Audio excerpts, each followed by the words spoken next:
আসসালামু আলাইকুম। কি অবস্থা সবার? কেমন আছেন সবাই? আশা করি আলহামদুলিল্লাহ সবাই অনেক বেশি ভালো আছেন। আপনাদের দোয়া এবং ভালোবাসা আল্লাহ পাকের অশেষ রহমতে আল্লাহ পাক আমাকেও ভালো রেখেছে। যাই হোক, অনেকদিন ধরে বড় ভাইদের সাথে এবং বন্ধুদের সাথে দেখা হয় না, ওঠা বসা হয় না। তাই আজকে শুক্রবার ছিল, ফোন দেওয়া হয়েছিল। আমাকে ফোন দিছে অনন্ত, যেহেতু আমি ফোন দিয়েছিলাম বিশেষ করে সত্যি কথা বলতে। তো আমি ফোন দেওয়ার পরে ও বলতেছে আমিও বাইরে বের হবো, চলো রবীন্দ্র সরোবরে যাই। আজকে বড় ভাইরা আসবে, তো দেখা করে আসি।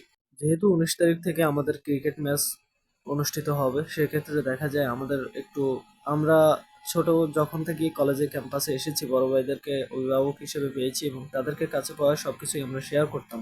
বড় ভাইরা অলমোস্ট কলেজ থেকে বেরিয়ে গেছে, কিন্তু বেরিয়ে যাওয়ার পরও তাদের আদর স্নেহ ভালোবাসা আমাদের প্রতি অজ্ঞাত রয়ে গেছে। তো সেই জায়গা থেকে আমরা তাদের সাথে দেখা করে তাদের সাথে সবকিছু শেয়ার করি এবং প্ল্যানিং গুলো ভালোভাবে শেয়ার করার কারণে তারাও খুব সুন্দরভাবে আমাদেরকে শেয়ার করে কিভাবে ভালো করা যাবে, কিভাবে ভালো সামনে এগিয়ে যাওয়া যাবে, এবং আমাদের সামনে ভবিষ্যৎ প্ল্যানিং নিয়েও তারা অনেক কথা বলেছেন এবং আমাদের সাহায্য করে থাকেন সব সময়। ব্যক্তিগতভাবে আমরা সিনিয়রদের খুব বেশি পছন্দ করি। তারাও আমাদেরকে খুব ভালোবাসে, স্নেহ করে, আদর করে, আগলে রাখার চেষ্টা করে। সবাই ভালো থাকবেন, সুস্থ থাকবেন। আসসালামু আলাইকুম রহমতুল্লাহ।